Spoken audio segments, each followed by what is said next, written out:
దక్కన్ గుండెల్లోకి నదిలా భక్తి ప్రవహించే ఒక చిన్న గ్రామానికి మిమ్మల్ని తీసుకెళ్తాను. అక్కడ మోర్యా గోసావి అని అందరికీ తెలిసిన మోర్యా అనే ఒక వినయపూర్వకమైన వ్యక్తి ఉండేవాడు.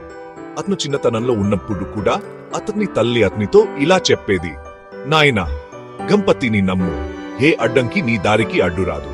ఆ మాటలు అతని జీవితానికి పునాది అయ్యాయి. సంవత్సరాలు గడిచే కొద్దీ మోర్యా పెద్దవాడ్యాడు. కాని అతని హృదయం ఆ వాగ్దానం నుండి ఎప్పుడూ దూరంగా వెళ్ళలేదు. అతను నెమ్మదిగా ప్రాపంచిక శుభాలను వదిలేసి బదులుగా ప్రార్థన, త్యాగం మరియు అచంచలమైన విశ్వాసంతో నిండిన మార్గాన్ని ఎంచుకున్నాడు. అతను శ్లోకాలు రాయడం ప్రారంభించాడు, కిజన్లు పాడాడు మరియు గణపతి నామాలను భక్తితో జపించాడు. ఆ గ్రామం మొత్తం అతని విశ్వాసాన్ని అనుభవించింది.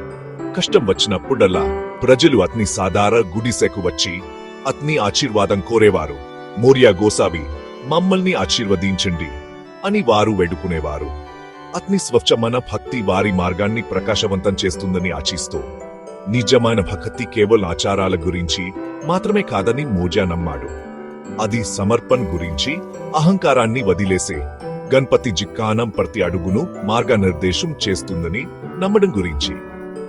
ఒక రాత్రి గంటల తరబడి లోతైన ధ్యానం తర్వాత ఏదో అద్భుతం జరిగింది.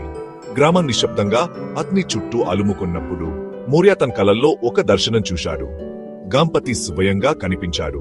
గంభీరంగా, ప్రశాంతంగా, సున్నితమైన చిరునవ్వుతో, రాజసంగా కూర్చుని శాంతిని ప్రసరిస్తూ, లోతైన ప్రతిధ్వనించే స్వరంతో గణపతి ఇలా పలికాడు, మోర్యా, నీ విశ్వాసం నన్ను చేరింది.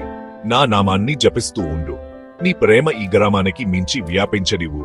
ఇతరులను ప్రేరేపించు. తద్వారా వారు కూడా నన్ను తమ హృదయాల్లో కనుగొంటారు. మోర్యా మేల్కొన్నప్పుడు అతను రూపాంతరం చెందాడు. దైవిక శక్తితో నిండిపోయాడు.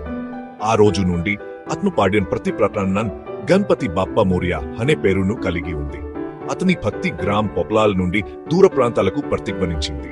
ఈ జపం ప్రసిద్ధి చెందింది. ముఖ్యంగా గణేష్ చతుర్థి సమయంలో ప్రజలను విశ్వాసం మరియు వేడుకలలో ఏకం చేసింది. ఏ రోజు కూడా పండుగల సమయంలో గుంపులు గణపతి బాప్పా మోర్యా అని జపించినప్పుడు వారు కేవలం ఏనుగు తలగల దేవుడిని పిలవడం లేదు. వారు ఒక వినయపూర్వకమైన భక్తుడి అచంచలమైన నమ్మకాన్ని గౌరవిస్తున్నారు. విశ్వాసం పర్వతాలు కదిలించగలని మరియు గణపతి అనుగ్రహం శిలప్పుడు అందుబాటులో ఉంటుందని నమ్మకం. కాబట్టి తదుపరిసారి మీరు ఆ శక్తివంతమైన జపాన్ని విన్నప్పుడు మోర్యా కన్ను గుర్తుంచుకోండి. భక్తి ఎంత సరళమైనదైనా జీవితాలను మార్చగలదని మరియు అద్భుతాలను సృష్టించగలదని ఇది మీకు గుర్తు చేయనివ్వండి.